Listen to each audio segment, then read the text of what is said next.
일단 제가 소개를 드릴게요. 예약되기만 2년 서울대학교 병원 재활의학과 정성근 교수님입니다. 안녕하세요. 반갑습니다. 반갑습니다. 예.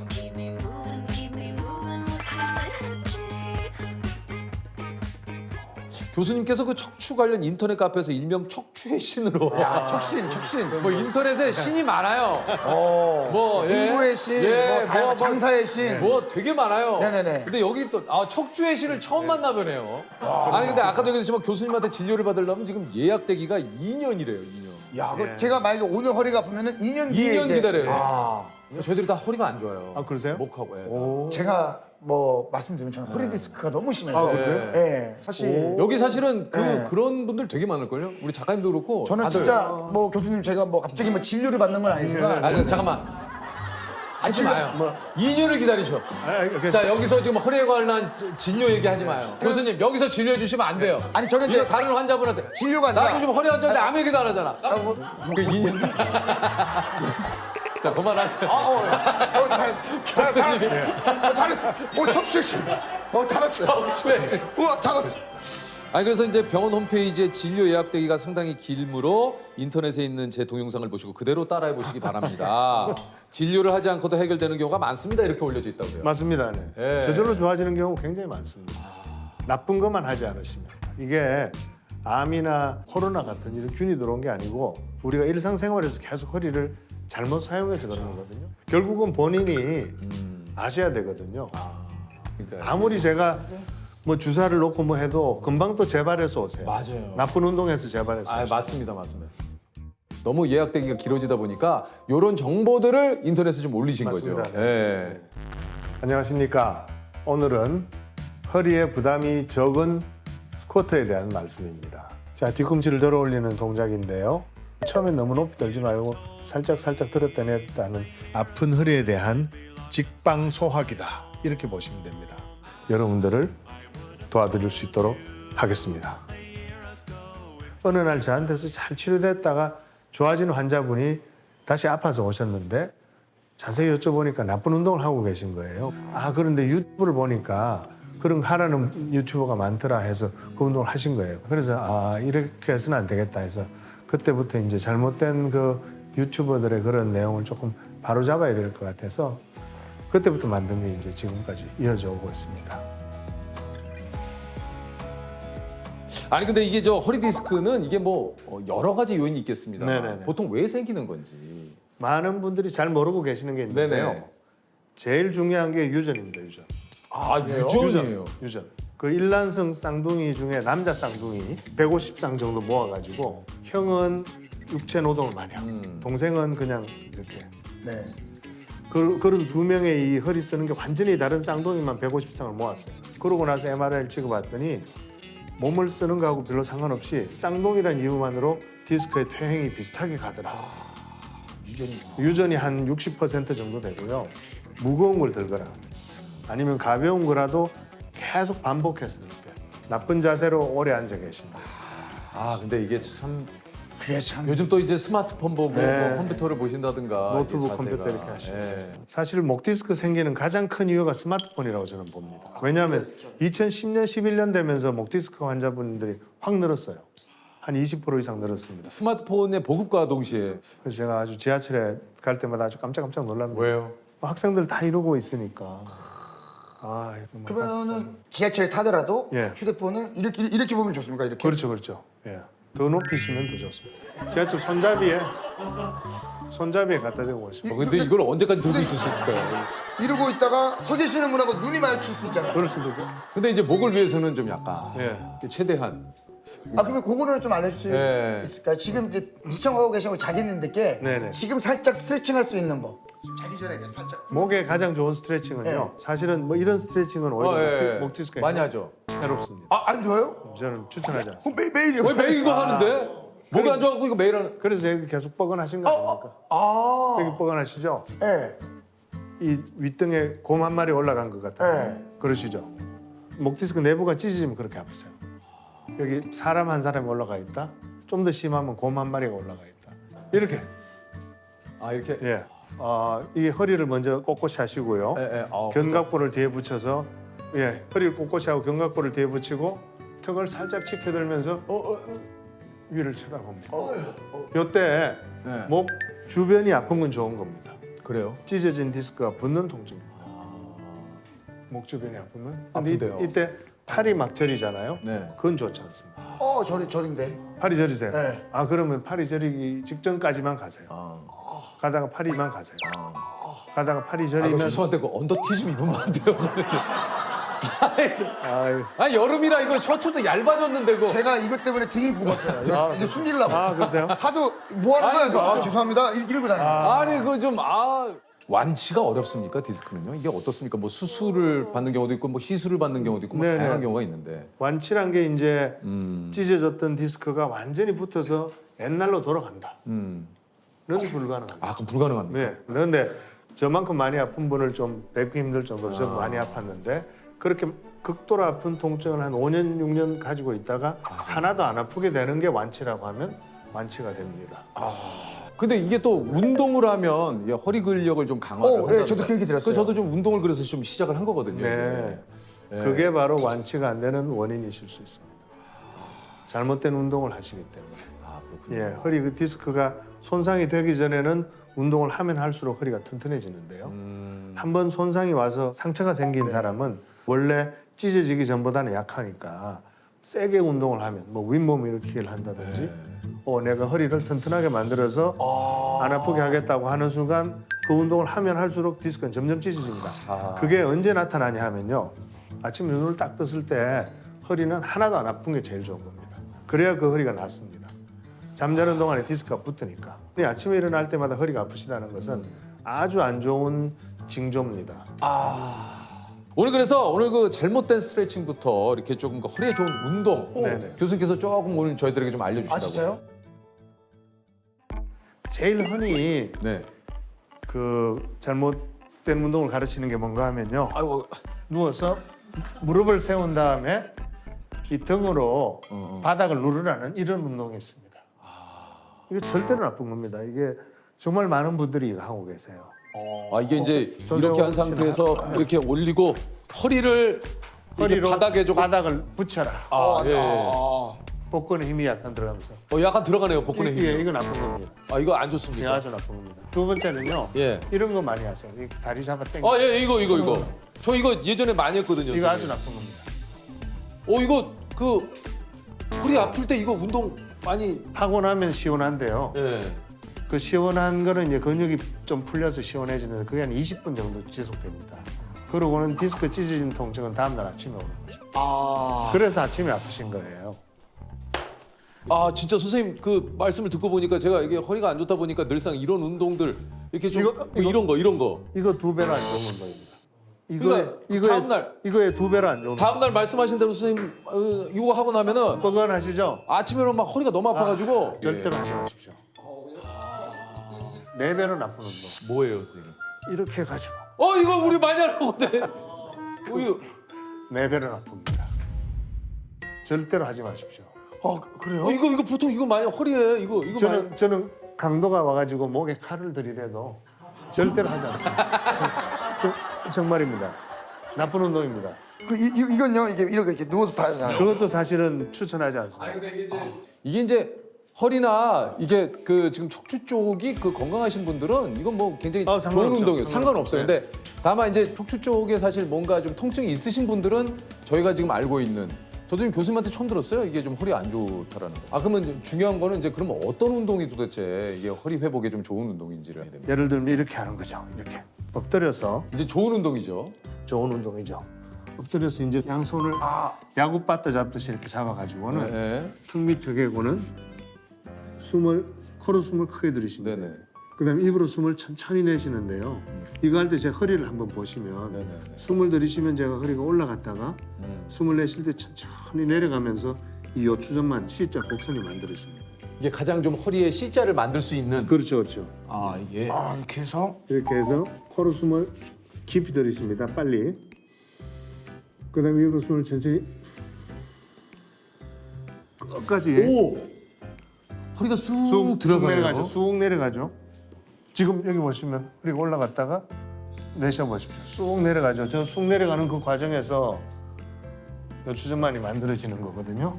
요 생각보다 교수님 이게 좀 뭐라 그럴까 상당히 좀 편안하면서 시원한데요. 네. 그리고 진짜 시원해요. 허리 시원해요. 이게 그 안적척의 법칙이 뭡니까? 안적천의 법칙. 안적천의 법칙. 허리를 절대로 구부리지 말라. 안 구부리는 게 제일 좋다. 안 그래서 구부리는 안. 게. 그래서 제가 이제 환자분들께 길 가다가 돈다발이 떨어져 있어도 네. 100만 원 이하면 주지를 마시라. 정말 아 오히려 진료비가 더 들어가니까. 아 100만 원이라면 주지를 마시라고. 그렇지만 사실 저는 500원짜리도 줍습니다. 그럼 뭐예요? 그러니까 뭐 10,000원짜리 하나라도 주어야 되지 않겠습니까? 네, 당연하죠. 그러니까 어쩔 수 없이 주어야 될 때는 적게 구부리고 그다음에 천천히 구부리시라.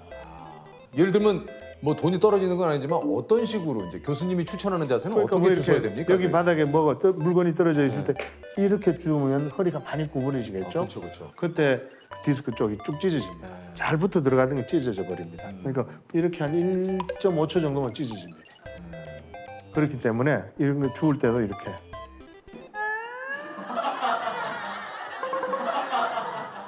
근데 이러면 그 사이에 딴 사람이 집어가지 않을까요? 발로 이렇게 밟고. 그러니까 좀 약간 이렇게 런지하는 자세처럼. 예, 런지 자세. 예. 이렇게 해서. 안 아픈 분은 하셔도 됩니다. 아, 우리가 이제 허리를 구부리는 스트레칭은 굉장히 좋은 운동인데 그 운동 능력을 향상시키는 데 좋습니다. 허리가 잘 구부러지면 류현진 선수 같으면 구속이 훨씬 빨라지죠. 그렇죠, 그렇죠. 손흥민 선수가 공을 찰 때 허리가 많이 구부러져 유연해야 잘 차게 되는데 그게 아픈 허리를 낫게 하느냐는 절대로 아닙니다. 혹시 뭐 수영은 도움이 됩니까? 수영은 예를 들어서 허리 아프고 좋아진 분이 저한테 수영해도 되냐고 물어보세요. 네. 그러면 원래 수영을 잘하셨습니까? 아니면 새로 배우셔야 됩니까? 이렇게 물어봐요. 새로 배우시는 분은 안 됩니다. 수영 처음 배울 때 물에 빠지지 않으려고 막 온몸에 힘을 쓰잖아요. 맞아요. 그때 디스크가 찢어집니다. 아 그렇구나. 원래 잘하셨던 분이라면 당연히 하셔도 됩니다. 수영 중에 그 저병만 빼놓고 하십시오. 저병은 허리를 많이 쓰기 때문에 저병 많이 해서 또 터져서 오신 분도 있어요. 몰랐어요. 네. 그래서 이게 방향이 완전히 다른 거죠. 그러니까 지금 교수님이 얘기하시는 거는 지금 혹시 이제 허리 통증이 있거나 아픈 분들한테. 허리가 좋지 않으실 때는 사실 평소에 이런 생활 습관, 돈을 떨어졌을 때도 그렇게 허리에 무리를 주지 않는 동작으로 그러니까 이런 노력들을 해야 허리가 좋아진다. 맞습니다. 네. 그 교수님 그래서 평소에 어떤 운동을 좀 하십니까? 제가 이제 이렇게 말씀드리죠. 오래 살려면은 유산소 운동을 많이 하시고 멋지게 살려면 근력 운동을 하시라. 근력 운동하면 일단 자세가 바로 됩니다. 근력 운동 하기 전이랑 후랑 자세가 달라지고요. 암도 예방이 되고 치매도 예방되고 좋은 게 많은데 걷고 뛰는 게 이게 척추에 굉장히 좋습니다. 걷고 뛰는 그 땅을 치는 그 충격이 허리 디스크에 이렇게 전달돼 가지고요. 디스크 주변에 줄기세포들이 있어요. 걔네들이 그 충격을 받으면 막 활성화돼 가지고 디스크 안으로 막 들어가는 그런 동물 실험 결과가 있습니다. 아 그렇습니까? 예. 한참 아플 때는 이게 절대로 낫지 않을 것 같고 평생 떨어지지 않을 것 같은 통증이라고 생각하시는데 절대로 그렇지 않습니다. 손에 난 상처가 시간이 지나면 저절로 붙듯이 허리 디스크에 난 상처가 시간이 지나면 흉터로 바뀌면서 붙어 들어가기 때문입니다. 사람마다 걸리는 기간은 다르나 그 목표를 가지고 나쁜 것만 안 하시면 좋아지십니다. 끝까지 한번 잘 통증 없는 그날까지 또 근육 부자 되는 그날까지 열심히 한번 해보시기 바랍니다. 어이구. 아유 안녕하십니까? 예, 아이고 일로 오시죠. 5분에 1명꼴로 발병을 하고 15분에 1명이 사망한다는 말이 있는데 이게 사실입니까? 그렇죠. 엄청 흔합니다. 예. 머릿속 시한폭탄 뇌졸중을 막아라. 뇌졸중 전문의 이승훈 교수님이십니다. 대학교 병원 신경과 교수 이승훈입니다. 전공은 뇌졸중을 맡고 있습니다. 이게 사실 그 뇌졸중이 말이죠. 그 젊으신 분들 가운데도 이 뇌졸중이 정확하게 뇌졸중이 뭔가에 대해서 좀 얘기를 해주십시오, 교수님. 예, 그러니까 뇌졸중이라는 말이 단어가 참 이상하죠. 그참 예. 그러니까 뇌졸이 뭐 이렇게 쓰러진다라는 건지 중이라는 말로 끝나는 의학 질병명은 이거 하나밖에 없어요. 없습니까? 예, 이거 하나밖에 없어요. 그런데 이제 뇌졸중이라고 헷갈리시는 분들이 많은데 뇌가 뇌졸은 졸지에 뭐 갑자기 중은 약간 뭐 적중한다 뭐 이런 의미할 때 타격을 받는다, 때린다 이런 뜻이거든요. 그래서 뇌가 갑자기 타격을 받는 병이다라는 뜻입니다. 뇌가 갑자기 타격을 받는 병이 뇌졸중이군요. 네네. 그러니까 오늘 저희가 이제 그 주제가 살면서 만나고 싶지 않은. 그러니까 진짜. 만나고 싶다고 해서 보는 줄 알았는데. 그러니까 오늘 저희가 그러니까 특집이 교수님 죄송해요. 오늘 만나고 싶지 않은. 교수님은 사실은 이렇게 진짜 계셔야 되는 분이고 이게 그러니까 뇌경색, 뇌출혈 이게 다 뇌졸중에 포함이 되는 겁니까? 예, 그래서 뇌졸중을 두 가지로 나눌 수가 있고요. 혈관이 갑자기 막혀서 뇌의 일부분이 죽는 바람에 생기는 걸 뇌경색, 혈관이 갑자기 터져서 생기는 걸 뇌출혈, 둘을 합쳐서 뇌졸중이라고 하고요. 두 가지만 있습니다. 이게 저 드라마 속에서나 이렇게 가끔 뒷목을 잡으시는 게 이게 좀 약간 아니 이것들이 정말 여보 괜찮아? 이까지 게 뭔데? 누가 읽어줘? 어머 왜 이래? 예, 그거는 아닌 경우가 많죠, 사실은. 아니에요? 예, 예. 드라마는 너무 많이 남용되죠, 사실은. 왜냐면 사실 저도 부끄럽지만 용기 내서 얘기해 봅니다. 저는 사실 선생님한테 되게 뵙고 싶었거든요. 아 그래요? 네, 저는 병명이 있어요, 제가. 뭐가 있습니까? 3년 전에 받은 소견이거든요. 뭡니까? 네. 뇌경 동맥 예. 눈분절이. 예. 뇌경동맥 눈분절에 이게 꽈리형으로 이렇게 좀 부풀어져. 예, 뇌 동맥류라고 하는 거고요. 뇌출혈을 이제 둘로 나눌 수가 있습니다. 뇌 안에서 터지는 뇌출혈, 뇌실질출혈.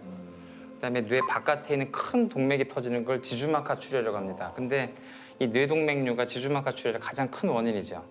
혈관벽이 좀 약해지면서 풍선처럼 이렇게 부풀어 오른 거를 맞아요. 동맥류, 동맥꽈리 그렇게 부릅니다. 네, 근데 맞아요, 그게 맞아요. 이제 부풀어온 채로 끝나는 게 아니고 나이가 들면서 이렇게 파열될 수가 있는데 평상시 건강검진에서 그게 발견되면 그걸 미리 폐쇄하는 시술이나 수술을 권장하기도 합니다. 너무 무서웠던 게 저한테 뭐라고 얘기를 하시냐면 진짜 진지하게 그러시는 거예요. 지금 조세호 씨가 갑자기 나가서 걷다가 갑자기 쓰러져도 이상하지 않을 병이다 이렇게 말씀을 하시더라고요. 네네. 이것뿐 아니라 모든 뇌졸중은 갑자기 발생하는 게 아주 특징이죠. 동맥류는 굉장히 또 위험할 수 있는 거고 터지지 않으면 그대로 사는데 파열되면 사망할 수 있거든요. 그러니까요. 그러니까 그걸 가만히 뒀을 때 대가가 굉장히 참혹하죠, 사실. 이게 근데 그 뇌졸중 참 이게 뭐 질병이라는 게 워낙 원인이 다양하기 때문에 근데 이게 왜 생기는 겁니까 이게? 동맥경화증이라는 것 때문에 생기는데 혈관 안에 지질이 쌓여서 혈관벽이 지저분해지고 안쪽으로 파고드는 그 혈관이 좁아지는 현상을 이제 동맥경화라고 하는데요. 동맥경화도 갑자기 생기는 게 아니라 여러 위험 요인들이 조절되지 않고 몸에 오랫동안 축적될 때 생깁니다. 그 대표적인 요인들이 고혈압, 네. 당뇨, 고지혈증, 담배, 술은 조금 애매하지만 저희들이 환자분들에게 이 5가지를 가장 기본적으로 얘기를 하죠. 고혈압이나 당뇨, 고지혈증이 잘 조절되지 않은 채로 5년, 10년, 길게 20년까지 가게 되면 몸 혈관 전체가 이제 동맥경화들이 진행되게 되는데 그 중에서 뇌동맥이 심해서 갑자기 그 혈관이 막히거나 한 일이 생길 때 그때 뇌경색이 오는 거죠. 그러니까 네네. 음식 관련 그리고 건강 관리 이게 네. 굉장히 좀 중요하다는 얘기군요. 고혈압과 당뇨가 있을 때 잘 하면 되죠. 평상시 너무 그렇게 또 그럴 필요는 없나요? 예, 대부분 이제 외래 오시면 너무들 많이 이제 뭘 먹어야 되냐, 뭘 안 먹어야 되냐, 나는 17년 동안 닭고기를 먹지 않았다, 뭐 잘했냐, 뭐 이렇게 보면 17년 동안 닭고기를 먹지 않았다. 그 진짜 예, 아, 나 잘하고 있는 거냐? 네. 예. 칭찬받아. 나 치킨 안 먹고 있는데 그렇게까지 막 극단적으로 네. 그럴 필요는 없고. 네, 오늘 당장 드시라고 그랬죠. 그래야 된다. 그러면 좀 그것까지 뇌졸중 아까 좀 얘기를 했지만 이게 전조 증상이 어떻습니까?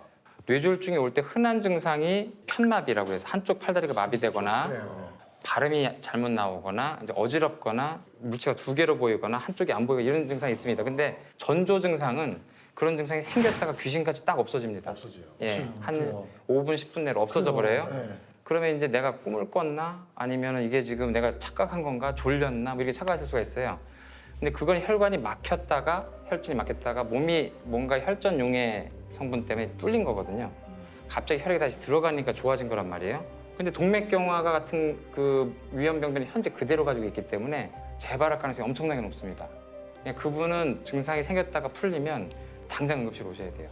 내가 좀 이상하다 싶으면은 빨리 좀 병원을 가서 맞아요, 진단을 맞아요. 받아보시는 거니 좋. 그렇죠. 근데 그게 이제 모든 분들이 그럴 필요는 없고 고혈압, 네. 당뇨, 고지혈증, 술, 담배 요 5가지에 좀 본인이 많이 노출됐었고 이게 또 아닌데 너무 걱정하다 보면 또 네, 그러실 네. 수 있잖아요. 그러니까 네. 스스로 좀 진단해 볼 수 있는 방법이 좀 아 있습니까? 그래요? 이제 한 60세 넘었는데 고혈압 당뇨가 있다, 고혈압 고지혈증이 있다 이러신 분들은 팔다리 힘이 빠진 게 약간 미미하게 왔을 때 테스트 해보라고 하는 방법들이 있습니다. 뭡니까? 그게 이제 손을 앞으로 내밀고 내밀고 예, 눈을 감고 눈을 감고 손을 이게 완전히 이렇게 펴야 됩니다. 이렇게 네, 완전히 한 펴고. 5에서 한 10초 정도 지난 다음에 자기 손을 봅니다. 네, 그러면 이제 괜찮죠. 괜찮죠. 예, 근데 이제 이 힘이 살짝 빠지면 살짝 이렇게 돌아가요.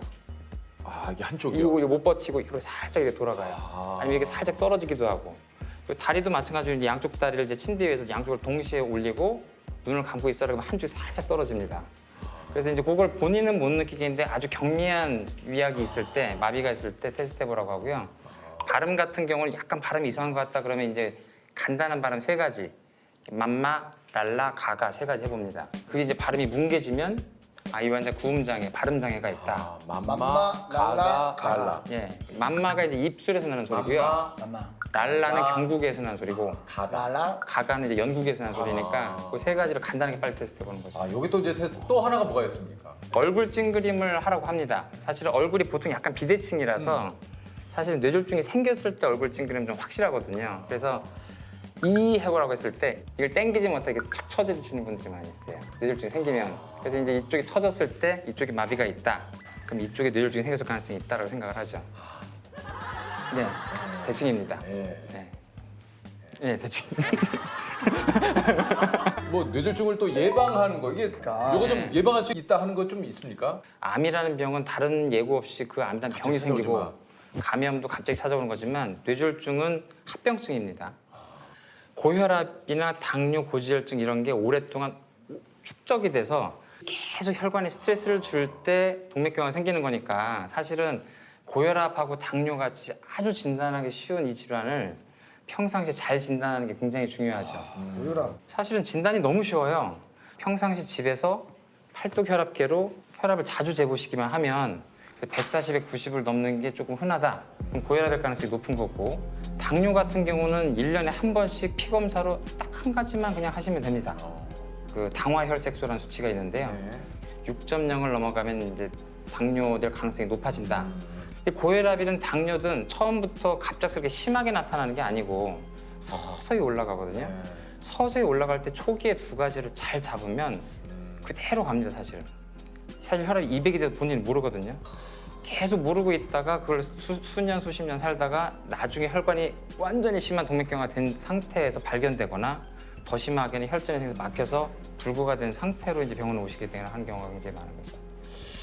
그러니까 이제 평소에 잴 수 있는 이 고혈압, 이 혈압만 재도 네. 이것을 평소에 관리를 잘하면 네. 뇌졸중은 걱정을 안 해도 될 것 같다. 그렇죠. 거의 네. 걱정을 안 해도 되죠. 근데 뇌졸중이 병 중에서 그래도 좀 희망적인 부분은 처음 발생했을 때가 제일 심합니다.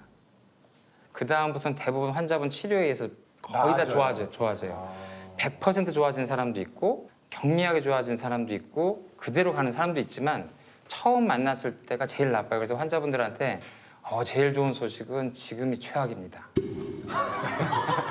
이게 좋은 소식입니까? 저 어쨌든 내가 지금 최악이라는 소리인데 더 나빠질 내가 거야. 네. 그러니까 지금이 최악이니까 앞으로 나아질 만 네. 남았다. 지금부터 점점 좋아질 겁니다. 뇌졸중이 생길 만한 분이 아닌데 이분은 뭔가 몸 안쪽에 그동안 몰랐던 암이 있었을 것 같고 그 암세포에서 나온 성분 때문에 혈전이 생기고 뇌경색이 생긴 것 같다고 짐작이 될 때가 있어요. 처음부터. 암이 있을지 모르니까 이제 암 검사를 해보겠다. 이 해서 보면 이미 4기. 예, 왜냐하면 뇌졸중이라는 합병증이 생길 때까지 암세포가 진행된 경우가 많기 때문에 대부분 말기. 상태가 뇌졸중을 치료하는 게 문제가 아니고 환자분한테 이제 한 달 이내에 돌아가실 가능성이 굉장히 높다. 근데 본인도 그걸 잘 못 받아들이겠고 환자 보호자분들 못 받아들여서 그 치료할 때 뜨거운 가슴도 중요하지만 그 환자분 본인의 삶을 정리할 기회를 박탈하게 돼요.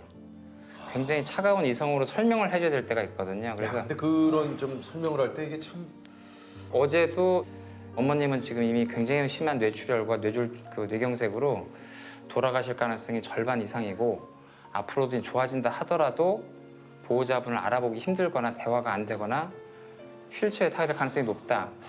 그래도 그런 확실한 예후에 대해서 좋을 때 어떻고 나쁠 때 어떻다 이런 얘기를 듣는 게 보호자분들이 굉장히 속 시원해 하세요. 더 이상 치료를 하지 말고 이제 편안하게 계실 수 있는 것을 많이 이제 안내해 드리려고 처음에 굉장히 강하게 얘기하죠. 근데 이게 사실 이게 받아들이기가 참 쉽지가 않을 것 같아요. 특히 가족분들이 사실은 저 같은 경우도 이제 아버지가 백혈병으로 돌아가셨기 때문에 치료를 너무 고집하다가 5개월 동안 투병하시다가 그냥 돌아가셨거든요. 그 당시 이 정도 상태에서는 평균 한 5년 정도 사니까 그 사이에 백혈병이 재발할 거다. 근데 2개월 만에 재발했어요.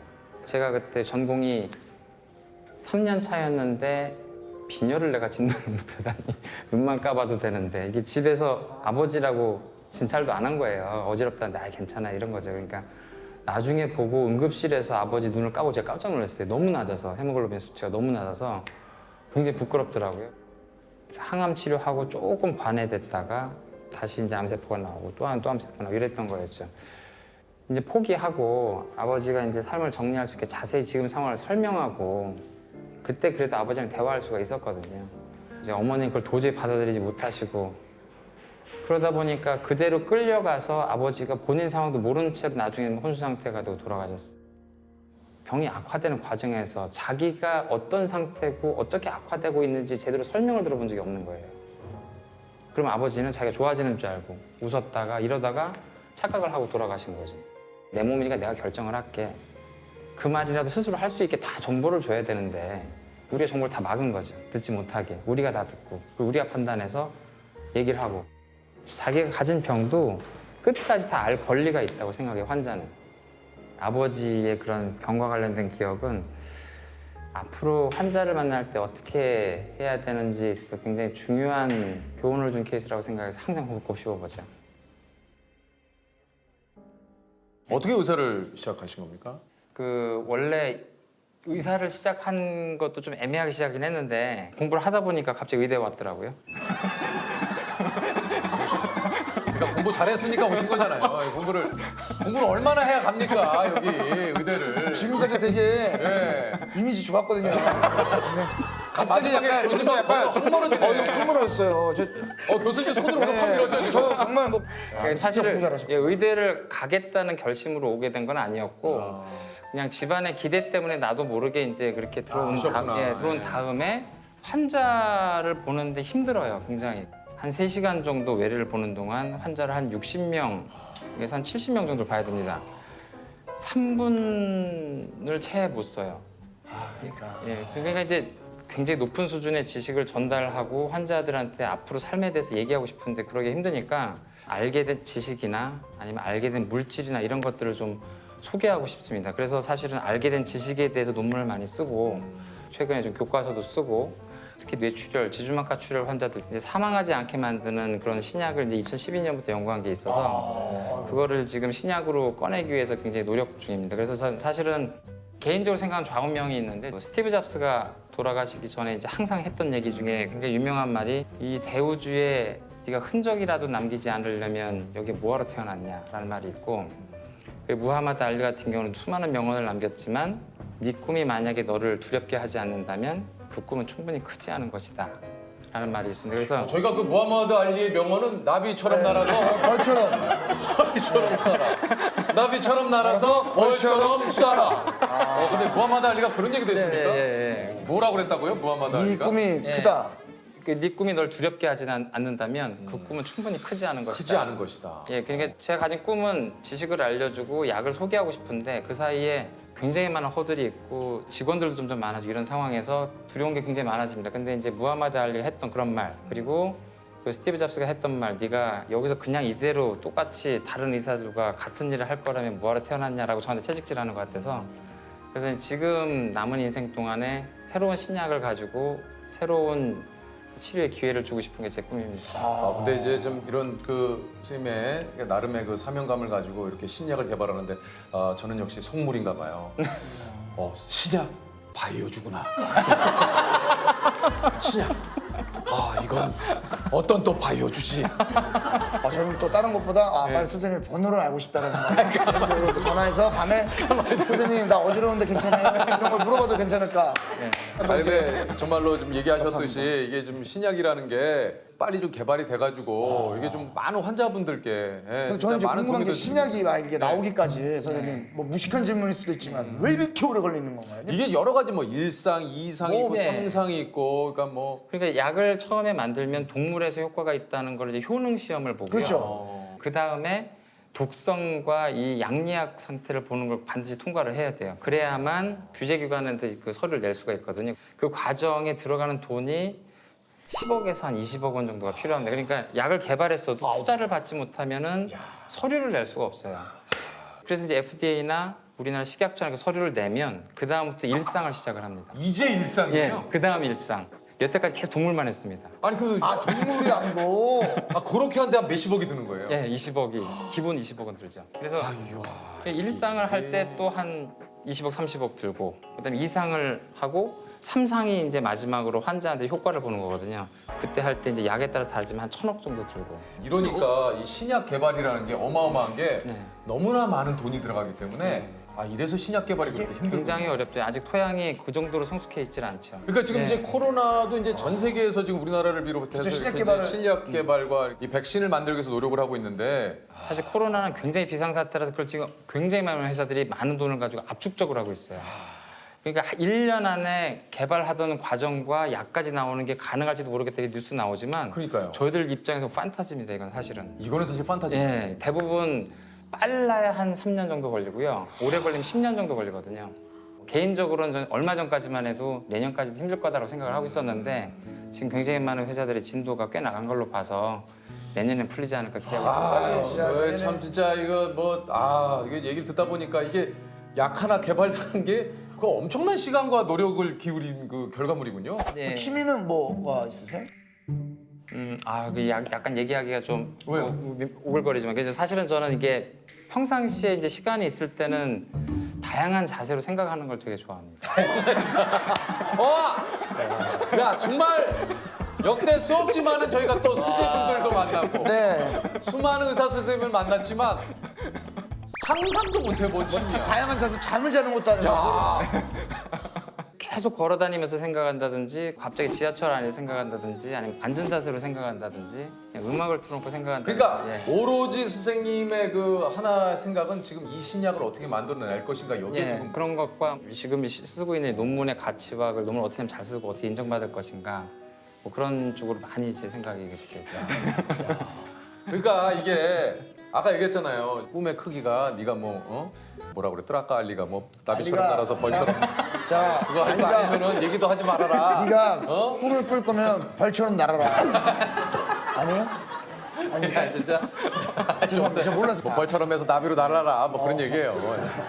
날아서 날아서 쏴라. 한턱 쏘든 뭘 쏴라. 뭘 쏴? 뭘 한턱 쏴? 쏴라 있네. 쏴라 있어. 뭐 이런 거 아니겠습니까?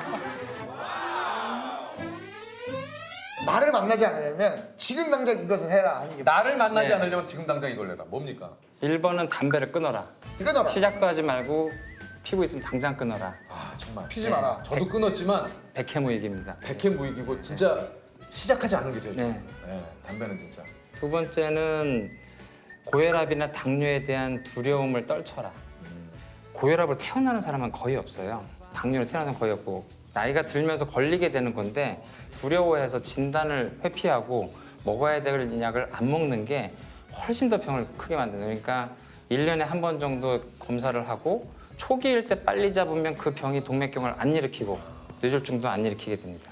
제가 하나만 물어봐도 됩니까? 네네. 진짜 많은 분들이 좀 궁금해할 수도 있는데 선생님은 평소에 뭘 챙겨 드세요?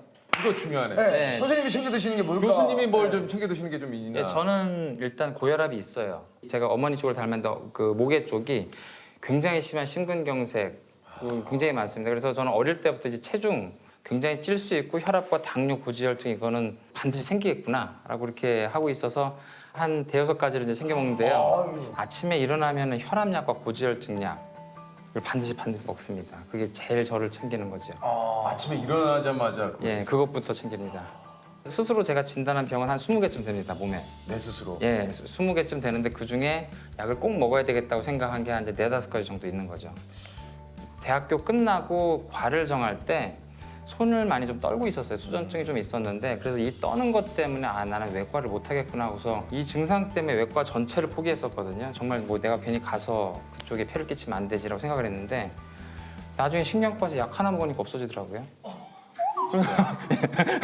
평생 없어요. 그래서 그 사람한테 필요한 약을 피하는 것 때문에 나빠지시는 분들 굉장히 많이 봤거든요. 저 같은 경우는 차라리 그 전에 약을 먹었으면 외과도 굉장히 긍정적으로 생각하지 않았을까. 선택에 대한 그런 것들을 단순히 요것 때문에 했다는 게 굉장히 좀 바보 같기도 하고 그랬죠. 그래서 필요한 약을 잘 챙기는 게 굉장히 중요하다고 생각하고 있습니다. 오늘 저 진짜 교수님하고 또 얘기를 나눠보니까 좋은 얘기 참 많이 해주셨어요. 네, 예, 너무 알리가 뭐라 그랬죠? 예? 알리가 네 자신을 알라. 지금 네 자신을 알라고? 아닙니다. 유키스. 오케이. 오케이. 이것은 원래 퇴역 군인이나 고참병을 뜻하는 불어로 나이가 들었다라는 뜻의 라틴어 베테라누스에서 파생된 말입니다. 실제로 프랑스 체육계에서는요 35세 이상의 선수를 가리켜 이것이라 칭하기도 하는데요. 오늘날 어떤 분야에 오랫동안 종사해 노련한 사람을 뜻하는 이것은 무엇일까요? 베테랑. 베테랑. 정답입니다. 오! 야 이게 베테랑이구나. 이게 프랑스어네요. 몰랐어요. 자, 축하드립니다. 축하드립니다. 아이고.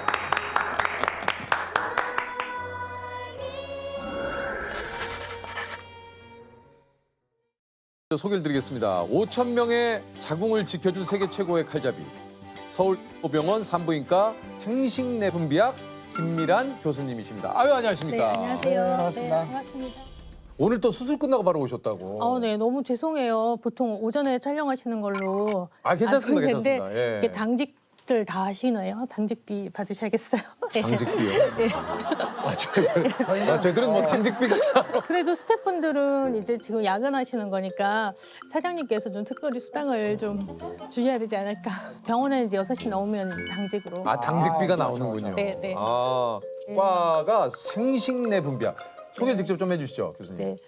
이제 산부인과를 크게 나누면 산과하고 생식내분비, 부인과 이렇게 돼 있어서요.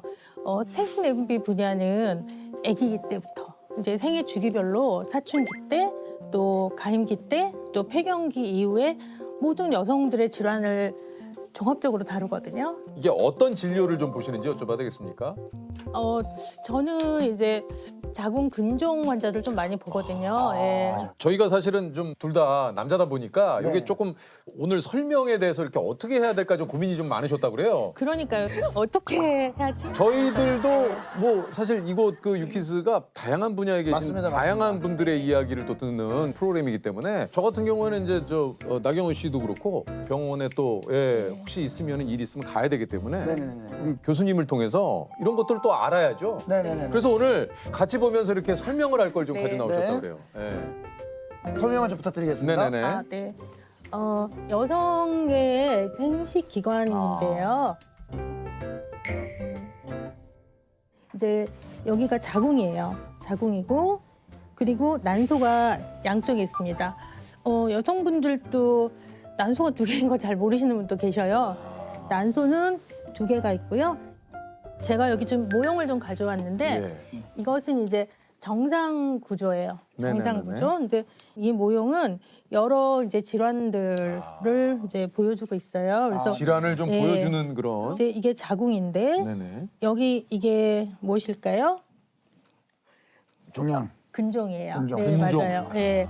자궁 근종은 자궁 근육층에 생기는 혹이고요. 근육에 생기는 혹이 그래서 네. 근종이군요. 네, 그래서 뭐 살혹이다 이렇게 얘기도 하시는 분도 있는데 근종이라고 하죠. 작은 근종. 네, 작은 근종은 자궁 근육층의 세포에서 어떤 돌연변이가 생겨서 자궁에 생기는 건 근종, 난소에 생기는 물혹이라고 얘기하는 건 난소낭종. 난소, 예, 낭종. 낭종, 낭. 예. 낭에 생기는. 네, 주머니. 예. 지금 교수님께서 말씀하신 질환들을 정말 요즘 많은 또 여성분들께서 이게 좀 겪고 있다고 좀 얘기 들었습니다. 네. 네. 작은 근종 환자가 많이 늘고 있어요. 최근에. 예, 맞아요. 네.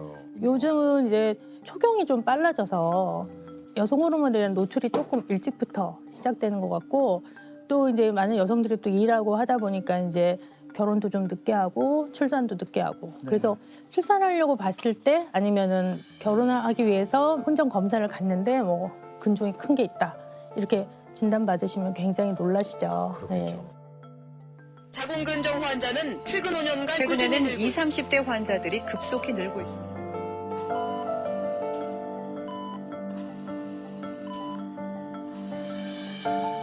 문제는 별 증상이 없을 수 있어요. 그러니까요. 증상이 없는 경우가 근종 같은 경우 한 50% 정도 되거든요. 아, 그렇습니까? 네. 증상이 없어요. 없이 그냥 똥배가 나왔다. 그렇게 얘기를 하시면서 그런데 이제 그게 큰 근종이 이제 만져지는 정도면 아유. 꽤 큰 거죠. 이게 저 어떤 증상들이 조금 있습니까, 보통?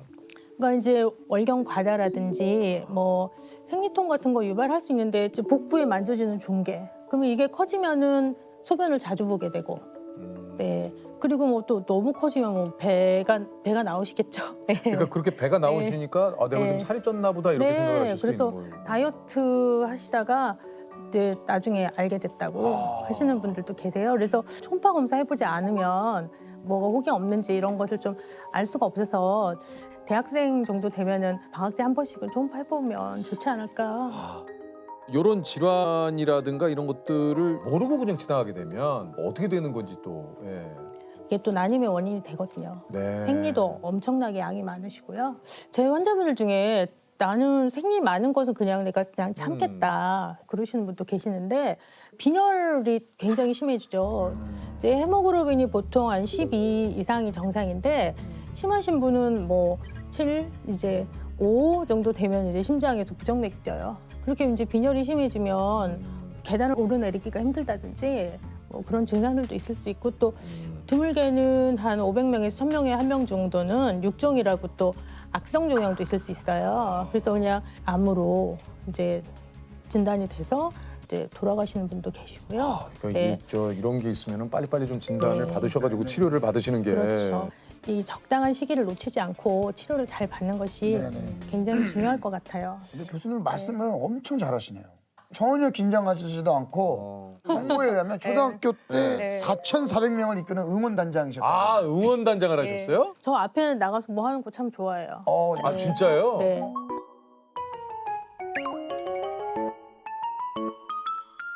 그럼 그때 응원단장이셨을 때 가장 좋아하는 뭐 구호나 응원가 같은 게 아, 있었어요? 그냥 뭐 옛날에는 뭐 337 박수 같은 거. 아, 337 박수 오랜만이네요. 네. 아니 근데 이제 네. 찌개 박수 아시죠? 찌개 박수. 찌개 박수요? 지글 짝. 아, 보글 짝. 지글 짝. 보글 짝. 지글 보글 짝. 아시죠? 네. 야. 아, 옛날에는 정말 학생이 4,400명이었어요. 저희 초등학교가. 그 찌개를 몇 명이 끓이는지 진짜?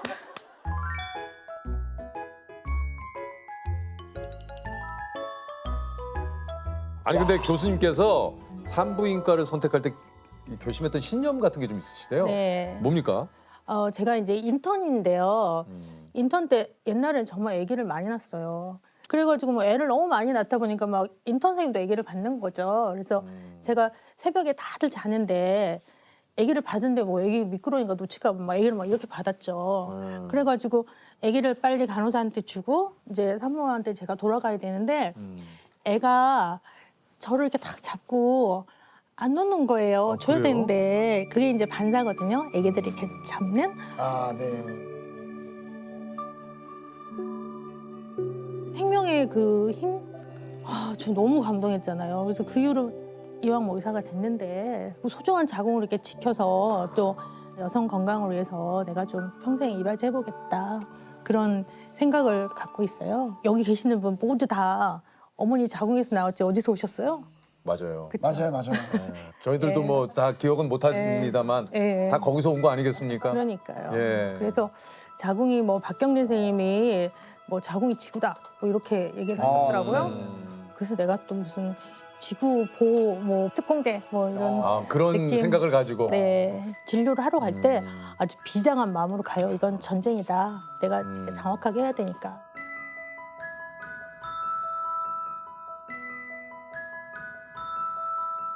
지금도 어려워요. 오늘도 너무너무 어려웠어요, 수술이. 예. 환자한테 수술이라는 거는 또 다시 할 수 있고 그런 게 아니거든요. 굉장히 중요한 거예요. 처음 수술을 한다는 것이. 그래서 나는 정말 최선을 다해서 해주고 싶은 그런 마음이 있어서 정말 최선을 하거든요. 수술에 대해서는 저는 좀 욕심이 많아가지고 내가 양손잡이가 되면 수술을 더 잘하겠다 이런 생각이 드는 거예요. 그래서 제가 그때부터 왼손으로 막 밥 먹고 막 그랬어요. 그래서 왼손하고 오른손을 다 잘 쓰는 양손잡이로 완성이 된 거예요. 이렇게 또 뭐 기억에 남는 환자분들도 좀 많이 있으실 것 같아요. 너무 많죠. 너무 많죠. 예.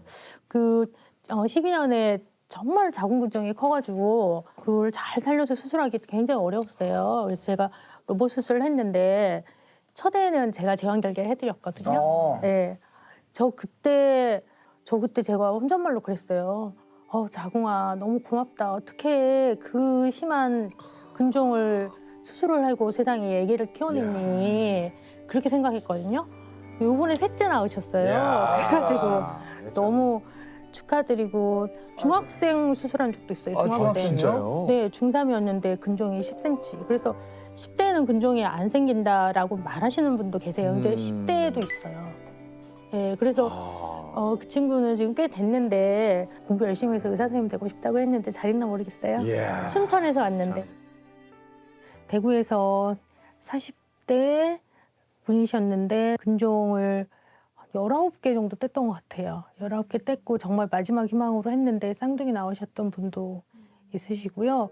그리고 제가 정말 깜짝 놀랐던 거는 제가 외래에 있는데 산모가 갑자기 제 손 잡고 무릎 꿇고 저 손에다가 이렇게 키스해 주시는 거예요. 그래서 아유 왜 이러세요 이랬더니 정말 아기 생각지도 못했는데 아기 낳아서 너무 감사하다고 뭐 딸 낳았으면은 미란이라고 이름 짓고 싶은데 아들 낳으셨다고. 수술 끝나고 처음에 그 불안하고 초조하고 막 그랬던 얼굴들이 수술 잘 되고 나면은 환하게 너무나 얼굴 환하게 웃거든요. 그 얼굴 보면 너무 기뻐요. 네. 아 정말 환자의 그 잃었던 웃음을 찾아줄 수 있다는 거 그게 저한테 너무 행복한 것 같아요. 아니 보통 하루 일과가 좀 궁금한데 어떻게 이렇게 하루 일과를 좀 보내시는지. 저는 그냥 뭐 루틴하게 아침에 한 6시쯤 일어나가지고 저희 아침에 밥을 먹어요. 아 근데 나가셔야 되는데 밥을 어떻게 차리세요? 그죠 먹고 살자고 하는 일인데 잘 먹어야죠. 저는 먹는 거 중요시 여깁니다. 네, 그래서 아침 먹고 이제 아침 7시부터 컨퍼런스 하고 외래는 6시에 일어나셨는데 그게 돼요? 밥까지 드시고. 저 엄청 빨리 해요. 아니 6시에 일어나서 밥을 차렸는데 7시에 컨퍼런스라고요? 네. 아니 병원이 집안에 병원- 있습니까? 제가 또 병원이랑 좀 가까운 데 살아요. 제가 엄청 좀 빨라요. 제가 7시에 회의가 있었는데 제가 그냥 너무 잠이 들어가지고 6시 50분에 일어났거든요. 집에서요? 네. 네. 근데 저 7시에 그 회의하는 데 있었잖아요. 아니 10분 그 동안 약간 이제 늦잠을 자고 일어나시긴 했지만 이제 뭐 조금 그런 시간들이나 이런 것들은 좀 6시 50분에 막 스프링처럼 일어나가지고 세수만 하고 바로 근데 뭐 나갔어요. 그때는 이제 세수가 아니고 치는 거죠, 거의. 탁 치고 그냥 치고 바로 그냥. 나갔어요. 뭐 2분이면 나가죠, 집에서. 나가고 3분 딱 걸렸으니까. 저는 이제 외래 보는 날은 외래를 보고요. 수술하는 날은 수술에 집중하기 위해서 하루 종일 수술을 하거든요. 네, 그래서 6시 정도까지 수술하고 그다음에는 회진 돌고 그다음에 이제 주경 야독. 이제 저녁에는 이제 뭐 여러 가지 뭐 페이퍼워크라든지 뭐 연구 계획서라든지 어우 네. 근데 너무 해야 돼요. 교수는 뭐 어쩔 수 없어요. 이게 한편성 하셨잖아요 공부를. 아니 그런데 의학이라는 것은 어제의 의학은 그러니까. 오늘은 틀릴 수도 있어요. 저희가 책이 판이 바뀌면요 바로 버려요. 새 판 나오면 바로 그 새 판 버려요. 그러니까 새로운 네. 또 뭐 진단법이라든가 네, 진료, 뭐가 있으면. 치료법이라든가 이런 게 그렇죠. 나오면 이제 네. 그거를 빨리빨리 이제 그렇죠. 배우셔야 되니까. 네. 네.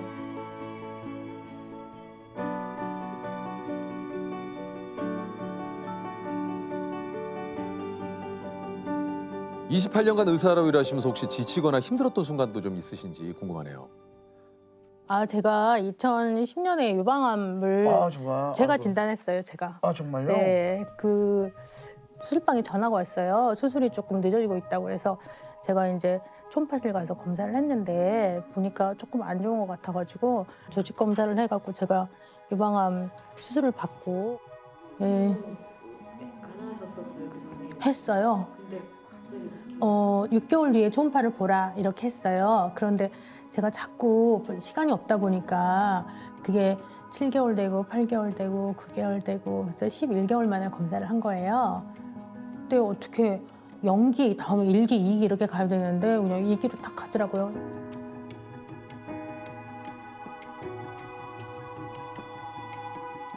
우리나라 유방암 정말 치료 잘해요. 세계적이에요. 맞아요. 네. 아 근데 그렇긴 하지만 네. 성형외과 선생님들도 재건수술도 잘해주세요. 아니, 또 덕분이에요. 한편으로는 다. 또 그런 생각도 네. 듭니다. 그러니까 수많은 환자분들의 건강과 뭐 여러 가지를 또 돌보시느라고 네. 이게 또 교수님의 건강은 제대로 또 이렇게 돌볼 시간이 없으셔서 또 그랬던 거 아닌가 하는 생각도 좀 들고. 그러니까 제가 너무 이제 제 자신의 건강에 대해서 돌보지 않고 이런 거에 대해서 조금 하느님께서 너 정신 차리고 너도 좀 돌보고 네가 좀 해 이렇게 저한테 좀 어떤 기회를 주신 것 같아요. 잘 먹지도 않고 뭐 먹는 거에 대해서 막 중요시하는 거 별로 안 좋게 생각했거든요. 뭐 바쁜데 왜 아무거나 먹으면 되지 이렇게 했는데 그 바쁜 시간에도 네. 왜 아침을 꼭 예. 네, 아 이제 또 이해가 되네요. 네, 왜 그러시는지에 대해서. 네. 수술 받고 항암 치료를 하면서 저는 좀 쉬려고 그랬거든요. 근데 갑자기 제가 이렇게 빠지니까 제가 봤던 환자분들이 다 대혼란이 오는 거예요. 그래서 그냥 진료를 하기로 했어요. 좀 축소해가지고. 그래서 혼자 집에서 막 있으면 계속 미식거리거든요. 근데 진료하다가 그러면 조금 잊어버리기도 하고 진료하다가 또 옆방 가서 또 토하기도 하고 뭐 아니 이게 사실 말이 그렇지 이게 아유, 말이 안 내가 되죠. 항암 치료를 받으면서 아 이게 진료까지 병행을 지금은 하신다는 게. 괜찮으신 거죠? 네네. 네. 그리고 뭐 제가 또 환자로서 경험을 해보니까 뭐 아 이때는 뭐 이렇게 하면 좋겠다. 이때는 이렇게 하는 게 좋겠다. 그런 또 경험으로서 또 배운 것도 있고 그래서 뭐 유방암 연기나 뭐 일기 이런 정도의 환자분들이 너무 뭐 우울감에 빠져 있고 뭐 아무것도 못 하고 뭐 이렇게 하면 제가 뭐라고 해요. 아유 뭐 이게 앞에서 지금 괜찮아요. 뭐 이러면서 저 보세요. 저 다 괜찮아요. 그리고 힘내라고. 네. 네.